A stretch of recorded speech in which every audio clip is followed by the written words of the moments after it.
I love these here. 12, 12:15, 12:25, 12:30. Well, more like 12:28.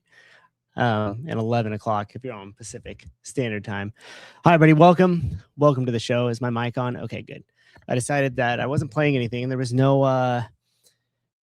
Oh wait, no, I will play something. All right, I might throw the headphones on. I was gonna go with no headphones, which is kind of weird because then I can't hear myself through the microphone. But you don't really need them unless you have a guest or you're playing something through the computer, which we actually will. So maybe I'll end up throwing them on. Thanks for bearing with me. I originally was gonna start the show 15 minutes early to not run into Pedro's show with Jen from CrossFit Medical Society. But yeah, that didn't work out. So here we are. I was like getting together stuff like last minute, kind of deciding and moving around certain topics that maybe I wanted to talk about, and was kind of on the fence, like maybe I wasn't going to go there, but we're going to go there today. So we got a couple of things on the agenda for our discussions. First one's going to be this healthcare offer. This one's going to be super brief. If you are in the school community for the coaches and owners, you rescheduled for until tomorrow anyways. Oh, cool. Sweet. So I stressed out for nothing. Thanks for the update there. Really appreciate that. If you're part of the school community, you've already seen this. If you are not, I want to make sure that everybody who wants to listen in and learn about this has an opportunity to. If you guys watched the barbell spin last night, Jen was on that show as well, talking about the summits that are coming up for the CrossFit Medical Society. What I'm talking about right now has nothing to do with that. Well, kind of.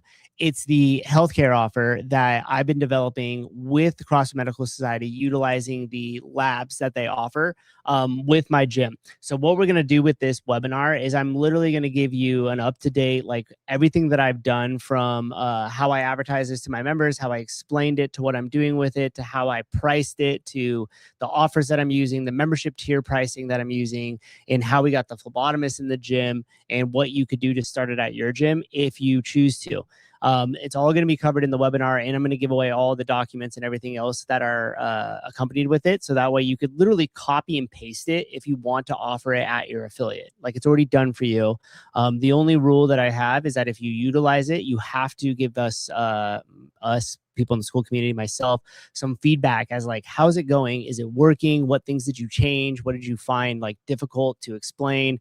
All that stuff, because I really want it to be a melting pot of stuff that we could utilize to move the affiliates in a forward direction when it comes to health.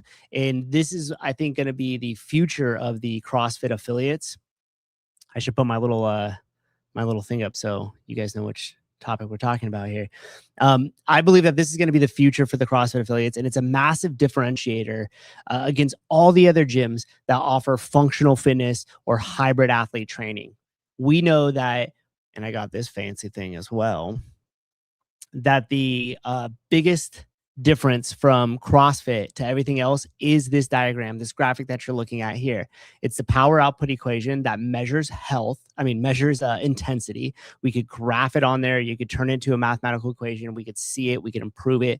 We could measure it. We could observe it, and we could repeat it. And then the curtain that you see coming off is age, and that is your health over time. And so this is what CrossFit philosophy, what CrossFit methodology is at its core. And it's a big difference between the high rocks, the guy up the street who's not doing it, and everything else. Now, the reason why the labs, like your blood work and these other metrics, are important is because if we bring in you can't see that as well as I thought you would be able to if I like lean over it or something. If we bring in the sickness, wellness, fitness continuum, you can see all the things that exist underneath that have to do with your health, moving you from sickness to wellness to fitness. And that's exactly what I've been measuring here at the gym for our members, in tangible, quantifiable data that they could see on a piece of paper. They could get their labs done. They could look at it inside their dashboard. And it's cool because the dashboard utilizes this same sickness, wellness, fitness curve. So every time you explain it to your members and you utilize the material from the CrossFit methodology, when they see it on their labs, that's the same visual representation, but it's actually their numbers and actually what's going on inside of their bodies. We also utilize an in-body scan here for the skeletal muscle mass and the body fat percentage. And within that dashboard, when you get your blood panel done, you could upload all of the information that you have, and it kind of like aggregates it into there to give you a total outlook on your health. And so that's what we've been doing at the gym here. I've tested it with a handful of my members already. We're now offering it outside. I've made even some ads that go along with this. We've done some email marketing campaigns. It takes a little bit to kind of inform your members to get it going and to really understand it. But my hope is that once I share all the stuff that I've done and worked on over the past, like, I don't know, maybe 4 months now, 4 months, that you guys could just move yourselves fast forward and skip all of the stuff, take the elements that you know will work, even copy paste and use the same exact email scripts if you wanted to, like whatever, and be able to plug it right into your affiliate. So that is going to be on, let me bring this back up. That's going to be on February 10th. It'll be Tuesday at 11 a.m. Pacific Standard Time. And it's a webinar. So you'll only be able to join it via this link that I will put in the show notes of this show. I promise I will. And when you guys go in there, you could join that. You could also go to the school community, and you'll see it as a pinned post up there. This is all completely free. I'm not charging anybody for any of this. I'm just literally giving it away because my hope is that if the affiliates get a hold of this, that it will help them be stronger in the future. And this is like an actual, and here's the buzzword, value proposition that you could utilize to increase bringing members into your gym, keep your members around for longer, and then give them actual metrics on their health that bridges the gaps from what they find out about in the doctor's office to the actual day-to-day activities that they do, meaning the food they eat and the exercise they perform out on the gym floor. And being able to be a part of the CrossFit Health DDCs that Greg was putting on before he sold the company, obviously, and prior to the pandemic, I got to see like an inside look as to the potential of where this would go when he would bring in the subject matter experts, the Zori Harcombs, the Jason Fungs that would speak up there, as well as the MDL1, which was essentially the L1 happening for doctors, literally in the HQ gym in the door next door. And it was really cool to be a part of that and to see Greg's vision kind of come to life there. And that's what I hope this does, is takes elements of that, but gives it to you guys, the coaches, affiliate owners that want to do this with your members in a way that allows you to understand it and be like, okay, cool. I could see how the labs are important. I could see how that tails to membership and onboarding new members into my gym. And I know how to sell it to them in a way that is going to add some real quality of life to their lives and everything else. So anyways, that'll be February 10th. Sign up. Link inside the description after this, and then as well as the school community /media launch, and you guys can get all the information there. Now, as we shift the discussion from the healthcare offer and talking about measurable, repeatable, observable, and like definitions, and why that actually matters a lot when you are speaking to an audience and you are speaking to a group, is because nobody knows what the hell is going on and what you're talking about if you speak in these abstract, vague terms. And the most frustrating thing that occurs with this is the fact that nobody knows what you're saying, and everybody, half the group's agreeing, and they don't know why they're agreeing. And if you ask them to repeat back what is going on and what you're talking about, most of them don't even know. And it's really crazy frustrating when it comes from the CrossFit CEO. If you guys listened to the show last week, I talked about that Don was up there with Dave. When Dave speaks, he has very concise answers. You know exactly what he's saying. You know exactly where you're going and what to take. Do you agree or disagree? I'm not saying you're going to like everything he says, but at least you know where you stand. And you guys could relate this in your own life. You ever have somebody that like you work with, or just some like a friend or an acquaintance, and you never quite know how they like feel about you, and they kind of give like the yeah, and you're like, damn, does this person like me? Do they not like me? I'd rather just know, because that way, if I know exactly how you feel, okay, cool. You don't like me, whatever. You didn't like this. At least I know what the hell is going on, as opposed to, correct, Judy, the goobly goop, which is just like this abstract way of explaining things. Let me address a couple of these comments here. Banana Dance Man, one issue with the health stuff is it creates a ton of work for the coaches. I disagree with that. I don't think it does at all. And the way that I've set it up is it gives maybe a couple more, for lack of better words, touch points, like meetings potentially, one or two of them with a new member that you're onboarding. But outside of that, it has not affected my coaches in the gym whatsoever. Of course, now I have handled the majority of these meetings here as kind of like the onboarding like person that explains the stuff, does their scan with them, does the mobility assessment with them, all the stuff that I'll cover in the webinar. But as far as my like general coaching staff, it has not created a ton of more work. And let me ask you this. If it did create a little bit more work, but you could double your income from it, would that be worth it? And in my mind, yes, it is. Also, too, if you're able to give more to your members that are in front of you, like more data points for them, more direction in their nutrition that's personalized to them, more information around the exercises that they need to be doing to fix some of their mobility, some of their aches and pains, would that be worth it? Absolutely. And so it's not like, here's what creates more work for your coaches. Hey, you also now have to clean the bathrooms. And that shit doesn't do anything for anybody. So that's kind of addressing that. If you can't explain it to a 5-year-old, no one will understand. That's right. And oftentimes 5-year-olds have some of the best questions because they will ask some of the most basic things. And majority of the time, people cannot realize that, oh, shoot, I don't even know how to explain this to somebody in simple terms when a simple question is asked to me. So yeah, I like the 5-year-old thing. Yes, but if revenue and work increase linearly, you run out of time. Jesus Christ, just go to the webinar, my guy. Like, I got an answer back for everything. Yeah, what? Stop it. Stop it. Get out of here with that. I'm not telling coaches to do personal training the whole entire time. Because yeah, then you'd run out of time. Banana Ants man. I know everything. Okay. So Chandler's post. So let's get into this. First and foremost, every interaction that I've had with Chandler Smith has been nothing but positive. He's been a great dude. Now, one of the issues that I have with this post, and we're going to bring it up here in just one moment, is exactly what we had just talked about, is that if you do not have the ability, I'll share a screen here with you guys, to understand what this person means, it leaves it feeling like frustrating and vague.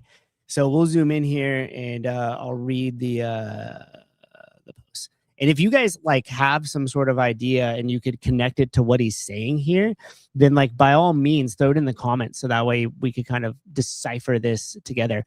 Chandler's post reads, after some time away, the main thing I've experienced is the enjoyment of doing something different for a change through travel and competition. And he highlights and underlines travel and competition. So we have to assume that there's some sort of importance between travel and competition that he's making here in this post. I've been able to learn what it's like to live in spaces that don't shrink from the idea that the future can be better than the past, which is very interesting because I don't know what that means. I've been able to learn what it's like to live in spaces that don't shrink from the idea that the future can be better than the past. I don't know what that means. Do you guys know what that means? It feels like he's saying he goes to places that celebrate their history. I don't know. I don't know what that means. So right off the bat, he's telling us that he's enjoyed traveling for competitions. So like that's cool. He's got to see the world and experience some stuff.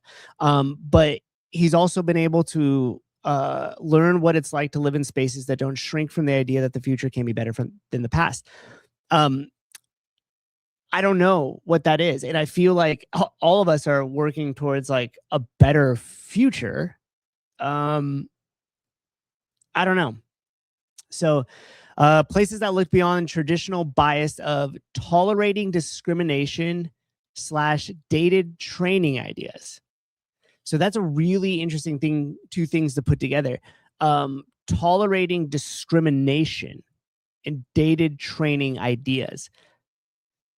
I don't even know how those two come into play together.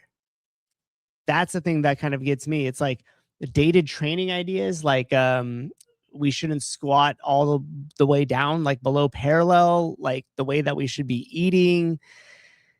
I don't I don't understand that. We should warm up better. We should include mobility into our training. I don't know what he means by that. And then tolerating discrimination. I don't like, do any of you guys understand why those two are together and beyond their traditional bias? And this is why it's tough, is because now my mind is going to a bunch of places. Like, is he talking about what's like the United States? Is he talking about discrimination based on race? Is he talking about discrimination based on like almost discernment between good ideas and bad ideas, dated training ideas? Like, I don't know how those connect, and I don't know what he's saying in that sentence. Chandler goes on here to say, to allow continued progress for a society as a whole, aspiring professional athletes. Okay, so I'm going to read that in one go because it's spaced out and I kind of messed that up there. So places that looked beyond their traditional bias of tolerating discrimination / dated training ideas to allow continued progress for society as a whole / aspiring professional athletes. I'm seriously lost, and I'm not doing this to like knock on Chandler. Like, just like I started this whole entire thing, like he's been great every single interaction that I had with him. Guy always has a smile on his face. Guy's always super positive. So I don't understand what he means by this. And now this is where the guessing game comes into play, because now we have to start to plug in what we think and then decide based off of what we think, I disagree or agree with this statement. But there's nothing there, like in the observable world, for us to tangibly like look at and say, okay, he's pointing at that, and now we could all see that, we could all agree upon what he's looking at, and now we could have a discussion around that. That's the hardest part about this. And to relate it to some of the stuff that is said like in this corporate babble or speak, it's like this is very similar to the way that I felt when Don Fall was speaking. It was like, is the company for sale? Well, and then gives a lesson on venture capital, and it's a 5 to 7 year window where we add value, then we sell the company off, and you're like, okay. And then he's like, we're still in that window, but we're not in the window. Like, it was a very weird description of what was happening, but at the same time, he gave no exact answer as to what he meant by that. And it's a yes or no question. So either say yes, it is, or no, it's not. And the reason why I would relate these two things, and I have another fancy graphic for you here, Jenny, in a moment, is because I feel like a lot of people, when they make statements like this, or they make statements like what Don's doing, it feels like they're hiding something, or they just aren't forthcoming with their opinion or with the truth of what they're trying to get at here. And that's why it feels so weird. And then the other people do what I was doing at the beginning, where they say, I've had really positive experiences with Chandler Smith. Therefore, I am going to put this in my own brain and just support him, not because I understand what he's saying, not because I agree or disagree with it, but simply because I know him as a person. So therefore, I'm going to assume it's positive. Now, Don Fall at the affiliate gathering was nice enough to hang out with me for about 15 minutes, whether he wanted to do it or not. I didn't get the vibe that he was like itching to get away. He was generally like asking me some questions about like, hey, what do you think about this for affiliates? And what do you think about the direction of this or that? And he was like, paying attention and listening to my answers. And so therefore, that when Don leaves, I'm like, cool, that was nice. I don't dislike Don as a person at all. Like, every interaction with him, just like it's been with Chandler, has been nothing but positive. The issue is I don't know what they're saying. Therefore, I can't have an opinion on it. So let's go on here as we read the last portion of this. Chandler's post goes on to say, thanks to travel limitations, 26.3 at Wadapalooza. Okay, so that's the first thing that I'm like, I know what he's talking about. He's talking about Wadapalooza in 6.3. Okay, got it. Thanks to travel limitations in 26.3 at Wadapalooza, I'm not fully stepping away from where I came from. So I'm not fully stepping away from where I came from. Okay, so does that mean he travel limitations? So he's unable to go to Wadapalooza? for 26.3, and he's not fully leaving CrossFit. Okay, so I'll read that again. Thanks to the travel limitations slash 26.3 at Wadapalooza, I'm not fully stepping away from where I came from. Okay, that's good, because as we decipher this earlier in the post, we didn't want to shrink away from the idea that the future can be better than the past. So is he doing that, or is he not doing that? I'm not fully stepping away from where I came from, but it's been sick to see some hate I believe to be normal is actually localized at the fringes of America slash CrossFit. The hate I believe to be normal is actually localized. I would love an example of what he was talking about here. And what does it mean by hate? What does that mean? Meaning they disagree with you, they're making fun of something. Have you been personally insulted or personally assaulted? Like, I don't know, but at least we know it's been localized to the fringes of America in CrossFit. Well, I mean, furries are at the fringes. How many of you guys pay attention or make, make actions or like decide what you're going to do or what you're not going to do based off furries? Like, they're on the fringes of society. I'm not necessarily going to like dictate what I do because of the furries. I might not go to the convention. And so maybe that's what he means by this. Again, maybe, because we don't know. So he thinks that CrossFit is like particular involved in hate. Again, it's super confusing. And these are just funny. Furries, ha ha ha. And Hiller does, because if you guys, for those guys that don't know, Hiller made a video on furries, so he definitely does. Okay, so then the post goes on to say, and those voices aren't necessarily as normalized in other countries slash training spaces. What? Other countries? Well, I don't get it. So is it American issues that people are talking about that he's perceiving as hate, or does it have to do with the people inside the CrossFit space and him perceiving that as hate? Again, like, we don't know. And so I'll just read that in one go here. Maybe you guys could decipher it. Let me know in the comments. It's been sick to see that some hate I believe to be normal is actually localized to the fringes of America slash CrossFit, and those voices aren't necessarily as normalized in other countries or training spaces. I don't know what that means. Okay, the last statement here, Chandler goes on to say, as per always, the plan for this year is to keep showing that fitness doesn't have to look a certain way. Best of luck if you're in the United States / games season, and know that in or out, I'm committed to trying to live up to my values. I hope you are too. All right, fitness doesn't have to look a certain way. What? What does that mean? Like, fitness doesn't have to look a certain way. Okay, I have no idea what he's getting at here. I have no idea. Now, we could start to make assumptions and guess and plug in our own answers or definitions and then decide that we agree with it or we don't agree with it. But to me, this, I can't even tell you if I agree or if I disagree with it. The point I want to drive home here is that when people speak this way, all you have is a group of people that are agreeing with themselves. And I don't mean Chandler here. I mean anybody who wrote anything with this post disagreeing or agreeing with it. Because if you disagree with it, then how do you know what the heck he's saying? If you're agreeing with it, how do you know what the heck he's saying? The only answer to this is like, I need more clarity. Like, can you use the word in a sentence that makes sense?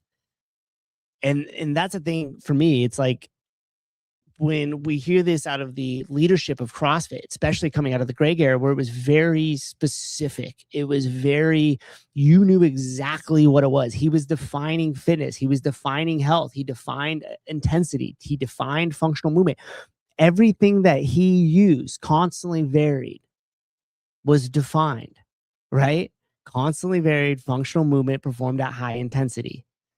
might sound like a word salad until you say, well, what do you mean? And he starts breaking down each one of those elements with their own definitions, one of which you could tie a mathematical equation to. And that was the purpose of the power equation and then the health curtain that I showed the graphic of earlier, is because not only were those defined, but there was a visual to it. Like there was a visual representation to where it doesn't matter who walks into the room. And forgive me, I forgot who said in the comments, could basically explain that to a 5-year-old. And we could do it with pictures if we had to. All right, so just look over the comments I know you guys had. Per my last email, fitness doesn't have to look a certain way. That's like hilarious, right? It's just such corporate speak that I don't know. Fitness freedom, y'all, it's a new thing. I guess so. CrossFix equals as long as I look jacked doing Hydra/WPF, I'm still fit. Maybe. I mean, Chandler looks great. That's one thing I think we could all agree on. Bernie, what's up, man? Good to see you in the show. If Fikowski is the professor, maybe Chandler is the philosopher. We need to evolve to catch up with his mind. That's a very good point. Brookster, don't all the athletes across the pond talk about how unfair they're treated? So how is it better and also worse in Europe? That's another great point. We don't know because we don't know what he's saying. Nick, so many athletes are saying we need change or Castro failed Lazar, but how? And even if they're right, no one is able to articulate what they're upset about. Yeah, exactly. I mean, that's one of the situations there. It's like, I don't get it. Like, what are you trying to say? Like, and then what do you want to have happen? It just doesn't make any sense. So yeah, I don't know. We'll just leave that alone for right now. So I want to share this graphic here. Now, this is from Benjamin Bloom. You guys can check this out. This book was written, I think, in the 40s or the 50s or something. And basically what it talks about is the evolution of thought here. Okay. And at the bottom rung, the foundation, you have to have remember, which is like memorizing, recalling facts, everything else. That is kind of like the baseline of being able to be somebody who learns. I remembered if I touch the stove, it's hot, so don't touch the stove, right? Then you have understand. So what I mean by that is, or what Bloom means by that, is that I understand an idea enough that I could explain it back to somebody else. I could explain it. Here's what I learned, and now I'm going to understand it enough to where I could teach it to somebody else. Up that rung is apply.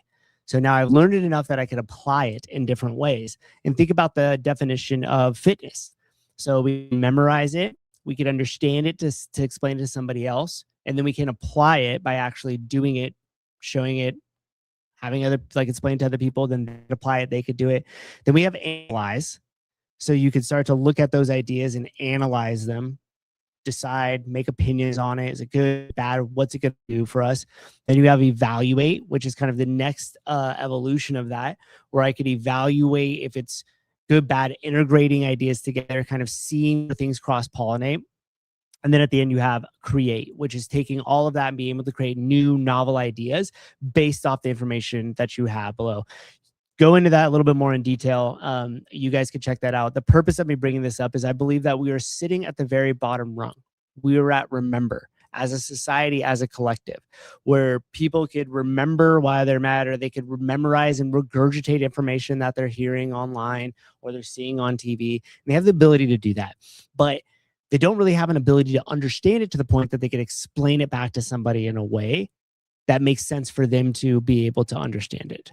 And I think that we're collectively sitting right there because more and more people are accepting very similar talk to what Chandler's post was saying, where we don't know what's going on. We can't decipher it. We have no way to understand what he's saying. But we hear this coming out. Like, this is why we call it corporate speak. And all of you guys know that there is a definition of that, meaning they're going to say a lot of things and I'm going to take away nothing. I'm going to understand nothing.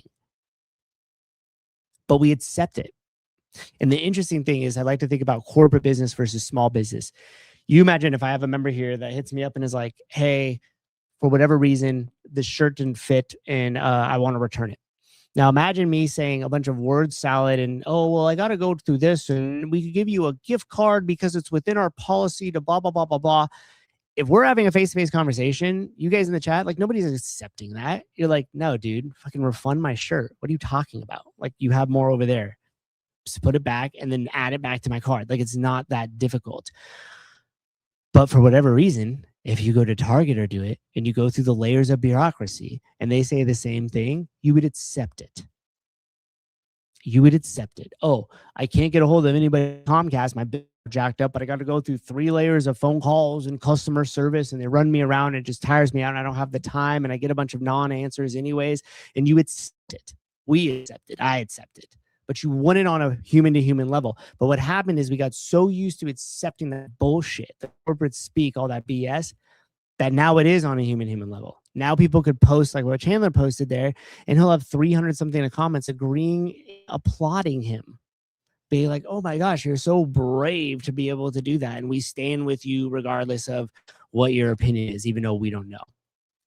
And it's crazy when you look into this a little bit more, especially with the applying to this concept of the remember phase, because it just sits like everybody just sits right there. It's crazy.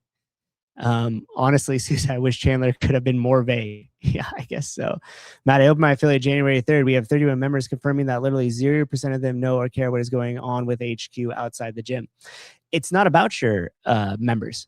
And this is something that I talk about all the time. It is not about your members caring. And thank goodness your members don't care about what's going on inside HQ, right? Like, thank goodness. Like, if they did, we'd really be screwed because that uncertainty would go to them. And then you would have to be dealing with it on a member-to-member level. So thank goodness. Here's what matters, Tyler, and should really matter to you as a brand new affiliate. The strength of the brand of CrossFit, what it stands for, and what it hopes to achieve on a big national level. So that way, when people continue to look into health and fitness, they have CrossFit that they want to type in to say CrossFit near me. That is why it matters. So this whole like, well, it doesn't matter to my members. Good. Thank goodness. That's a good thing. But for you as the affiliate owner, for the future coaches that are going to be taking the L1, that matters a lot, dude. Because if you didn't and they had this dysfunction that happened in CrossFit HQ in the early days, it would never, ever have gotten off the ground. It wouldn't have the brand strength where somebody types in CrossFit near me. And that's just a fact.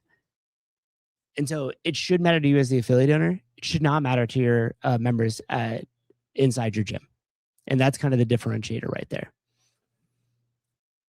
Yeah, you got to remember, man, I use this to like get my point across and I get passionate, but I'm not yelling at you, Tyler. I'm sorry, Tyler. I'm sorry if you thought I was yelling at you. But this pyramid, yeah, was used for educators. That was originally why they did it, for teachers to see how like people learned and stuff like that. But if you take it into the context that I was talking about and check out for yourself, look into it a little bit more, I think you guys would agree that like it is pretty crazy when it just sits, like the fact that everybody just sits right at that level. Like, oh, I saw it, I memorized it, I'm gonna regurgitate it, I'm super passionate behind it, but I really don't know what he's even saying at all. Passion is sexy. Thank you. Oh my goodness. Do you think they talk like this way on purpose so you can't challenge them on anything? If you don't make a specific stand, you avoid accountability. 100%. 100%. That is absolutely right. Like, if you don't really know what I'm saying, it's easy for me to like snake around my opinion and adjust it to the person in front of me. I mean, that's the whole, like, even with the corporate speak, going back to the executives and things like that, like if I don't really give a hard stance on anything, I could always change it to the people or the audience in front of me. I mean, this is why it works so well with politicians, right? Like they could just kind of do what they need to do to somewhat win over the crowd that's in front of them by saying absolutely nothing, and then adjust that the next crowd that they're in front of. Like, that's exactly right. Matt masks his enthusiasm with anger and sarcasm. That's right. That's right, Dan. You know, Dan. Tyler, everyone in the comments who was asking for more content got blasted saying, if you don't understand it, you're the problem. Yeah, I mean, that was weird, right? Like, if you don't understand it, you're the problem. I mean, that's like just a quick and simple way to shut down any conversation. Like, hey, can you drive some more clarity for me to this? You're the problem.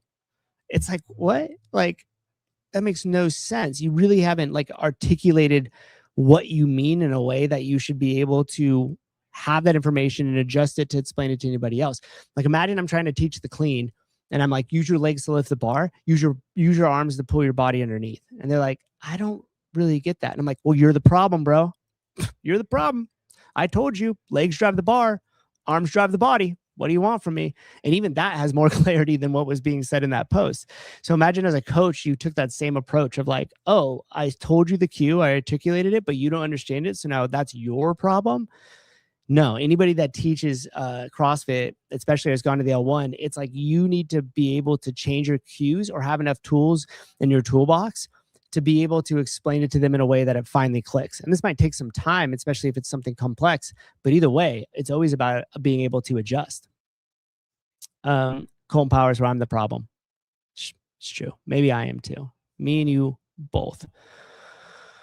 Mr. Birchfield, good to see you here on the show here. Souza's just passionate. Fueled by passion, baby. Fueled by passion. Okay, so this might be the most controversial take of the show, and it's going to be a prediction here.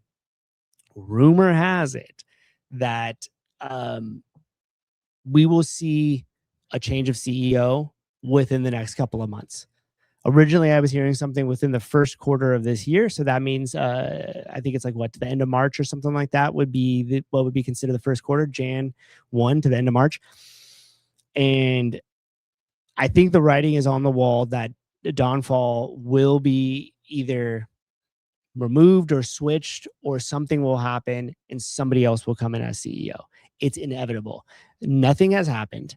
There is a very big leadership void in the space. And we need somebody now that's going to be able to direct and give a vision, or at least just kind of speak honestly about what's going on without these word salads. I also have heard that when he goes to the board, that they're also feeling the same way. And the function of the CEO when it comes to this private equity is essentially to go in front of the board, explain what he's doing, make sure that it's driving value, essentially making the company worth more. And if you're not able to do that and convince the board, then they will replace you. Movement News Media, who's your source? Oh yeah, let me tell you. So that way I get more sources. Come on, buddy. Come on, buddy.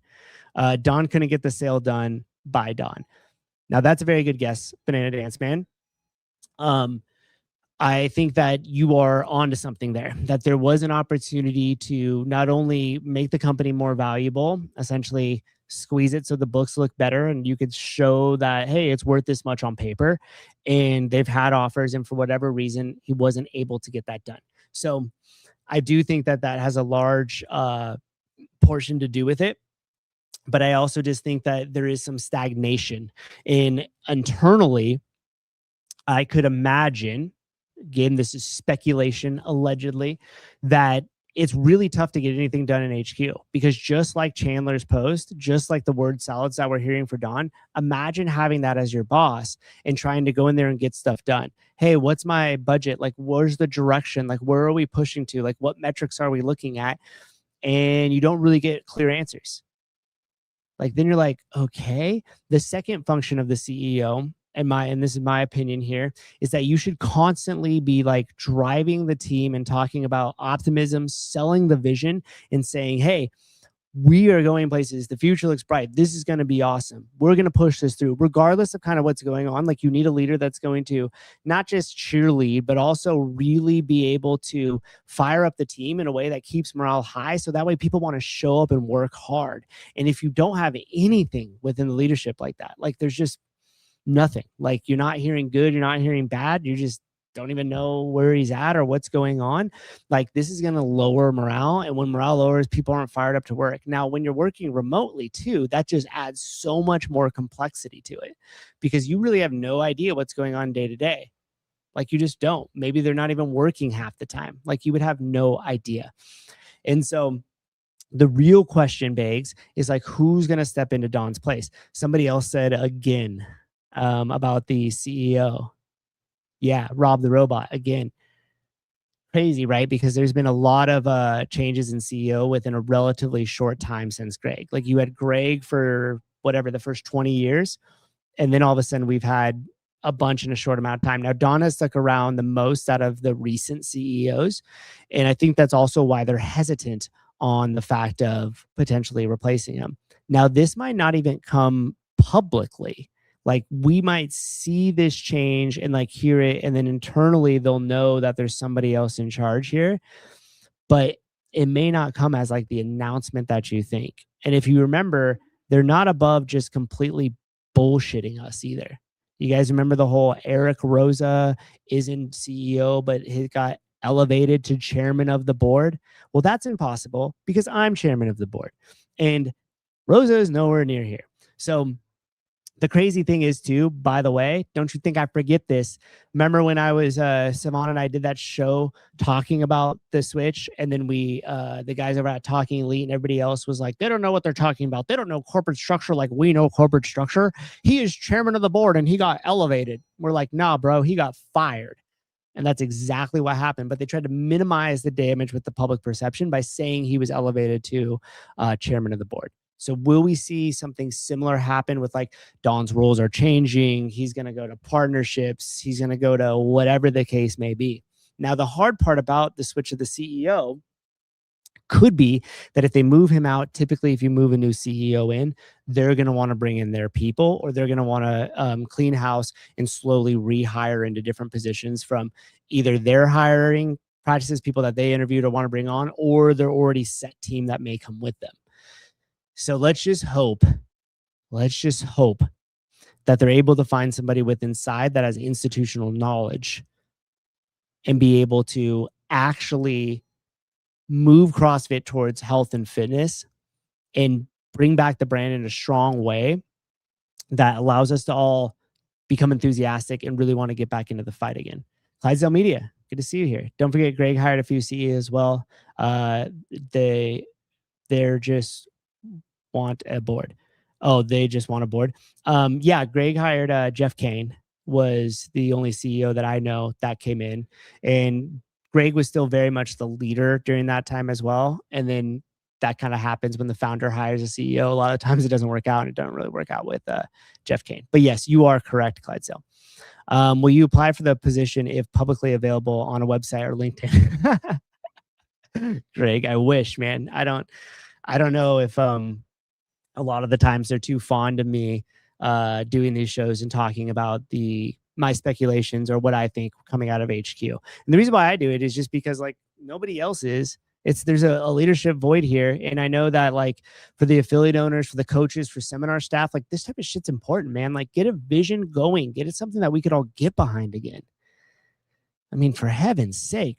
So yeah, that's going to be my prediction that around April time, we will see an announcement in a change of CEO. And if I were to have it my way in the short term, I would definitely move Dave into that position. And I talked a little bit about this last time with like moving Dave into that position, give somebody else the director of games position. And the reason why I think Dave would be good in that spot is I think you would see a whole change of the way that Dave presents himself publicly. If any of you guys know Dave behind the scenes and have spent any time with him, and I don't mean like have worked intimately with him or have known him for years, but just have seen him outside of his role within media or seen him outside of the weekend of the games, there is a whole different side of Dave and his leadership style. And he's very warm, he's very welcoming, he's very understanding, but at the same time, he will give very concise answers. And he might disagree with what you're saying and then still be able to say, hey, I disagree, like here's why, and articulate it in a way that isn't just like my way or the highway. Now, I know some of the athletes might disagree with this because they've dealt with him as director of the games, and some of them have dealt with him in the past when he might have been a little bit more hard-nosed, if you will, back in the day, as opposed to kind of the leadership style that I've seen from him. And I've gotten to spend some time with him, obviously, over these last couple of years. And I've seen those different sides of Dave. So I think that in terms of relationships, public relations, his ability to speak to the affiliates, I mean, for heaven's sakes, has anybody on an executive level dropped into more affiliates than Dave? Like, I don't think so. I think he holds the title there. So now there's lots of other options as well. There was times when they talked about Daniel Chaffee like potentially coming into that role. I definitely think you could see somebody like him also doing it as well. But it has to be somebody that's been around and in the space for a long time. And we don't necessarily need like somebody who's going to try to mimic Greg's leadership style. I think that would be the wrong approach. But we definitely need somebody who has institutional knowledge of what CrossFit truly is at its core and knows how to create and craft a vision that is going to take us towards that direction, which ultimately, like I talked about at the beginning, is preventative healthcare. I mean, it's in the US specifically and outside of the US, but in the US specifically, like the time has never, ever been better for this preventative healthcare model where we bring physicians into the gyms. We're bridging the gap between what happens inside the doctor's office to what needs to happen day to day to create actual health for society. And the other option too, with this community care, like I've been meaning to do this for a little bit with all this extra time I have, but start to create videos around the healthcare system in the United States and how actually corrupt it is. It's insane. It's insane. And going back to what we talked about with vague posts, there's also complexity that are built into systems on purpose intentionally so you can't understand it and decipher how fucked up it actually is, i.e. the banking and money system. We won't really go into all that on this show. Save that for the other channel. But certain things are created as complex on purpose. So Dawnfall out by April. Who will take his place? Unknown. But if I do hear any rumblings, Greg, I'll text you my source immediately. And then I will share kind of what I think on the show. Okay, so this last portion here is CrossFit Games sold. Some of you guys might have seen it in Dave Castro's week of review. I'm going to play it real briefly here. It's like a minute and 20 seconds. And then this is the one time where you could also argue a little bit that there might be some vagueness to Dave's answers here. Now, we'll read between the lines a little bit because is it vague? Maybe. Is it that vague? Probably not. And so we're gonna get into it. Let me see if I could do this real quick.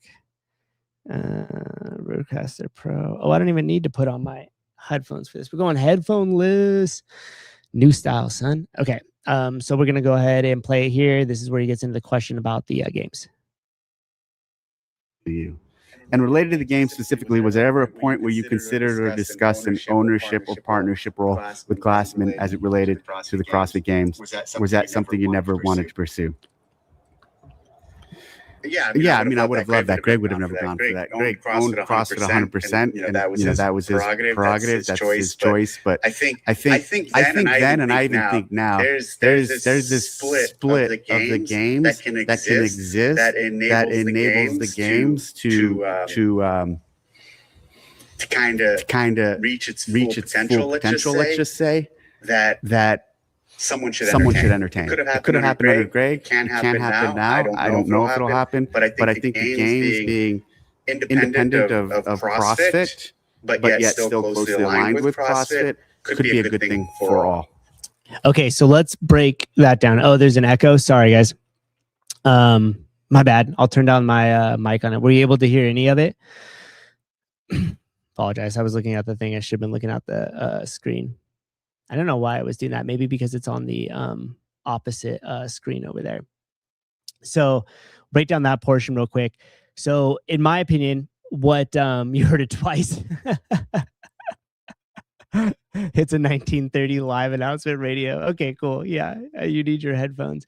No, the funny thing is it doesn't play through the headphones, but it should have still played. Okay, yes, we could hear it just twice. Okay, so sorry about that. We'll see if I can fix it as I play. Okay, so when Dave says we could still have the games be separate but connected closely with CrossFit, I personally think that he is saying right there that he's talking about personnel, because what ends up happening is a lot of the people that run the CrossFit Games also have other jobs inside of CrossFit HQ. So you're kind of splitting these responsibilities as when it comes time for the games. So by being able to have your own team for that's dedicated year round to just the games without having to split any of those resources would allow that games team to be able to do a lot more. The second portion of it being split but closely aligned, mean it would still be the CrossFit Games. Like you would still have the name CrossFit in it, and it would still be very close in relationship with CrossFit. Like I think the Open is a big portion of the games. I think the Open is a big portion of the CrossFit community. I'm still waiting for Tyler to do his show on that because I think he's going to absolutely crush it and give a bunch of cool data. So I don't want to go too much into the Open thoughts there. But with that, you would still have that be a portion of it. Now, by separate would mean that you wouldn't be taking affiliate and training money and putting it into funding the games.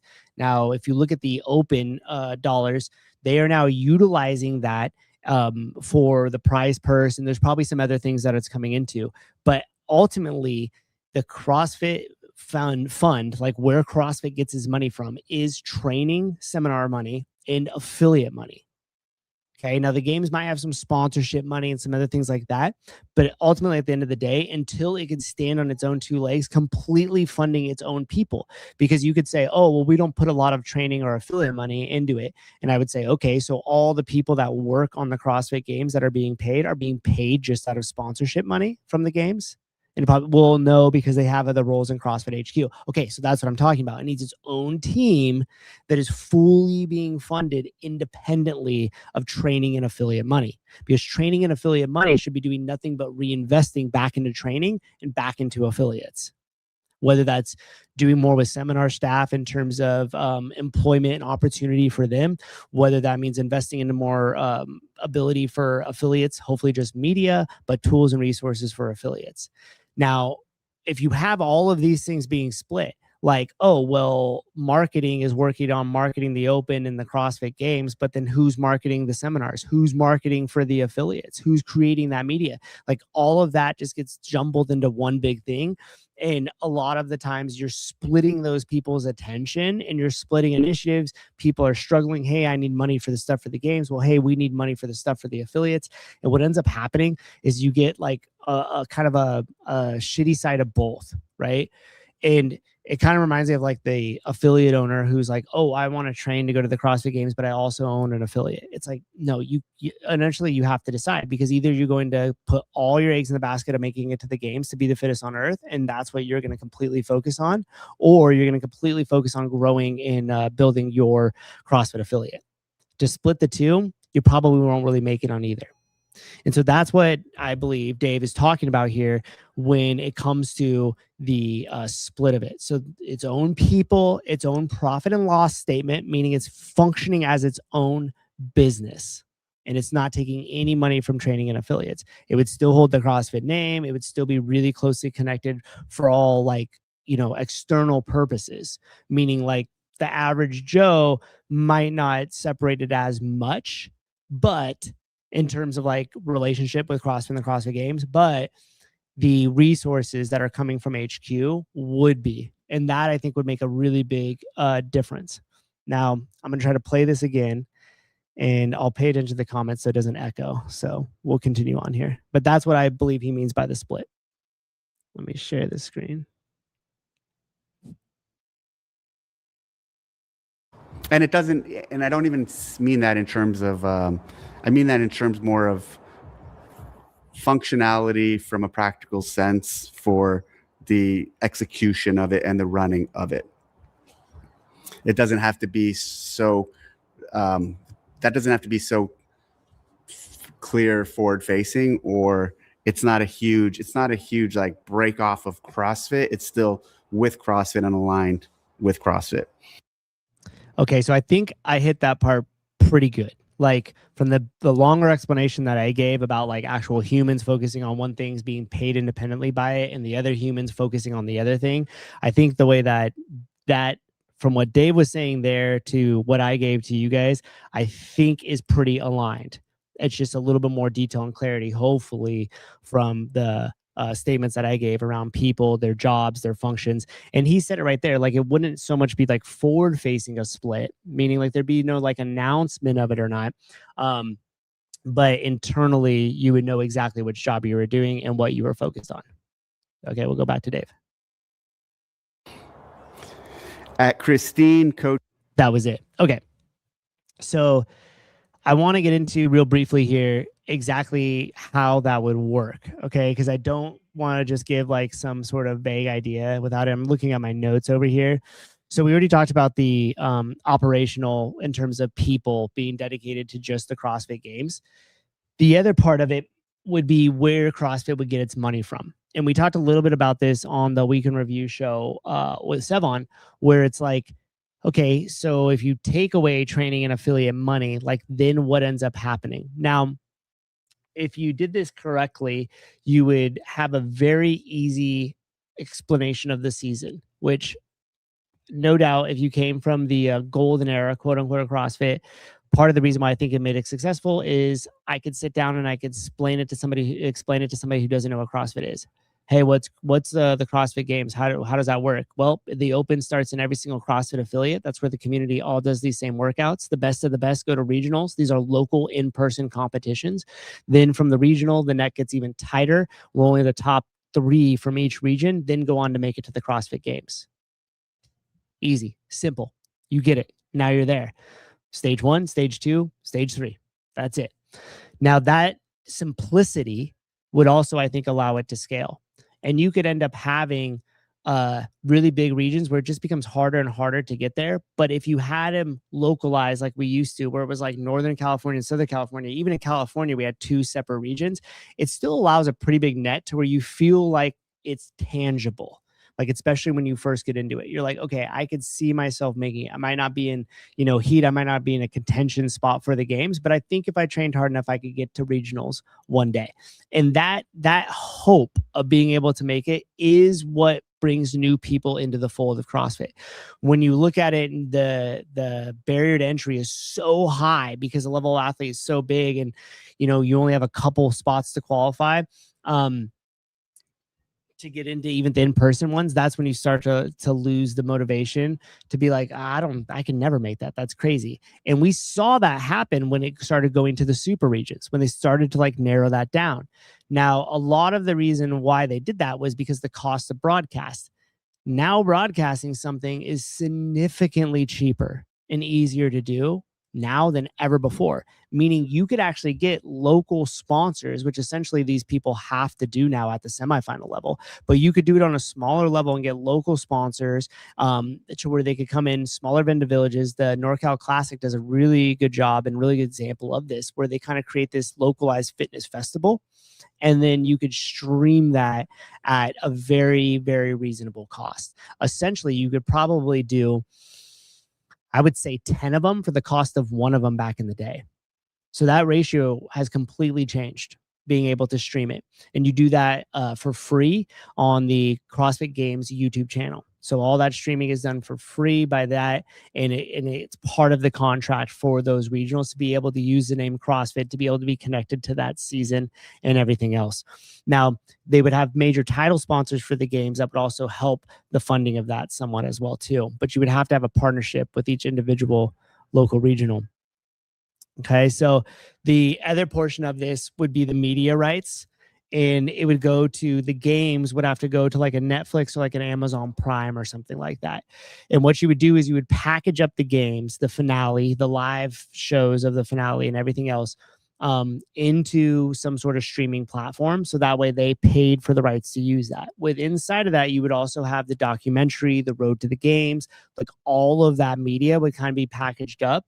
And then an ESPN Plus thing, a Netflix thing, an Amazon Prime thing, which, yes, then would have to make us who want to watch it have to pay for it to watch the CrossFit Games. But how else do you think it's going to get money to do it? So it is what it is. Majority of you guys probably already have Netflix or ESPN Plus or something anyways. So I don't know if it'd be that huge of a lift. But then you would create it very similar to like what you would do with what UFC does.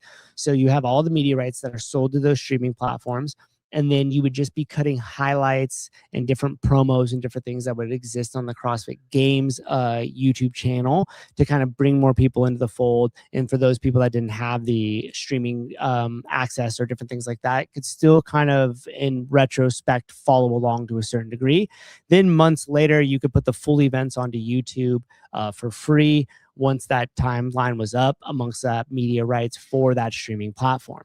Now, that could be a pretty big ticket to in terms of dollar amount, to have the rights to that for a multi-year contract, which would help bring in one of the major sponsors of the games, or not necessarily sponsors, but major revenue drivers of the games would be the media rights. Then you would move into sponsorship. So with sponsorship, you would be able to tier the whole thing off. And I think they do it similar now. I haven't looked into too much how the sponsorship of the games is ran, but you would have one tier, like a couple tiers of sponsorship, and you have one title sponsor. And you would definitely have to think outside the box on this. Now, I had mentioned before that the major sponsors of most sporting events are soda companies, are beer companies, are alcohol companies. So that would be something that would be a really tough thing to navigate, because unfortunately that's where the money tends to be. And our audience, especially if you talk about the alcohol beverage companies, they would really love to have a product that would serve like all of the CrossFitters and the healthier people. So that would be a hard road to navigate. But I do think that you could find stuff outside of that. So you could go into tech things, right? Like if you had this AI thing that I was talking about, where you were aggregating a bunch of health stuff into an AI thing, like you could use whatever those AI companies are that are flushed with billions of dollars right now to continue to sponsor the games as a title sponsor. So I would look more towards the tech. I would look more towards the biometrics and the different genetic testing and those type of things as a major sponsor, as there is a lot more money in those than there was before, rather than a beverage sponsor. And that would be kind of your title sponsor. Then you could do certain events that would be sponsored by some of those other companies. So like if you had Red Bull that sponsored one event that really jived with them, right? Like you could have some sort of footwear company for running or something like that sponsor the specific running event. So then you would have to get creative, and you would have whatever it is, 14, 13 events of the CrossFit Games. And each one of those events, I would try to get sponsored by its own sponsor per that event to get some airtime on the streaming platform. Whenever you played the highlights of those on the YouTube channel, that would be another opportunity to display those sponsors. And then you give them free vendor village spots that they go over to. And then during those events, before that event and after the event, you push some sort of promo for everybody that's there at Vendor Village. Like, hey, we have the spin that's sponsoring event number 5. Go over to the booth, because during this event, you know, an hour after, an hour before, they're giving away XYZ. And what that does is it creates more value for your on-site partners, because you're actually pushing them to Vendor Village with a very specific offer for a very specific reason. So you can kind of package that up when you go to sell it to those sponsors. And that's how you could create some more just per event ones that will allow it to open up. The hard part gets into it is like when you have conflict like of interest with sponsors. So you might have multiple different clothing companies that are allowed in Vendor Village, but you can only have the Noble CrossFit Games where they're only wearing Noble clothing.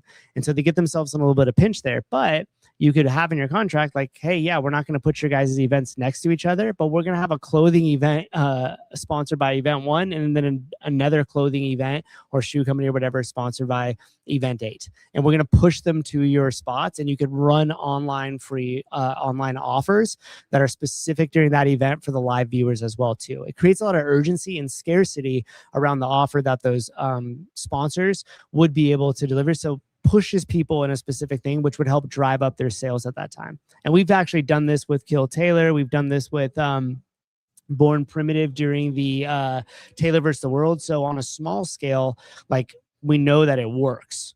Okay. So the primary source of income right now is essentially affiliates and certifications. We would shift that to media rights and TV deals, streaming deals.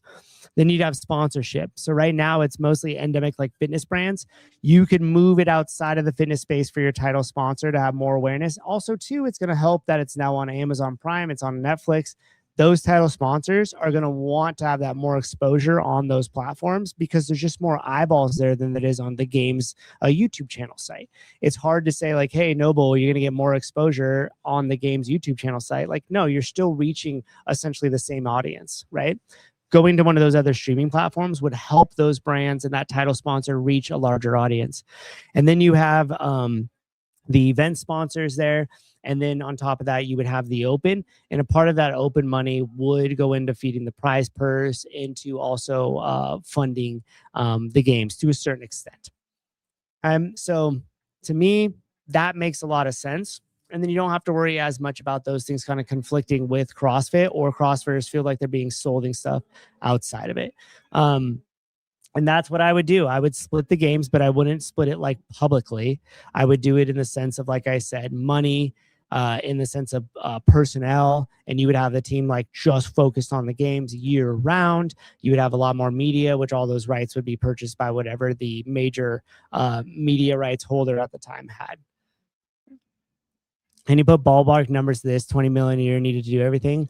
I wish I could. I just don't have, like, everything would just be some round number guess. So like I can't, right? Because I just don't know what the actual cost of the games is, how much of money is subsidized from certificate training and everything else. Like that's kind of tough to do without any idea.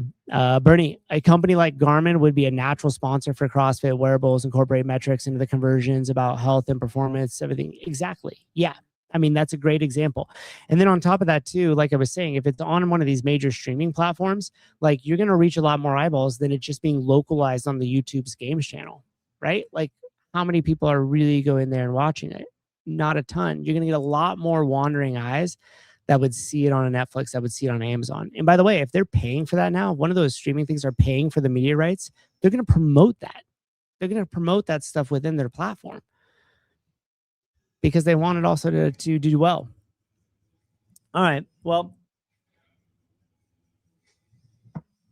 hope you guys enjoyed today's episode. I tried to make some continuity between vague posts, using Chandler's post as an example to talk about the reason why I think there's a lot of leadership failure coming out of HQ is because Chandler's post is an example of some of the messaging we're seeing from Don as far as leadership and direction of CrossFit.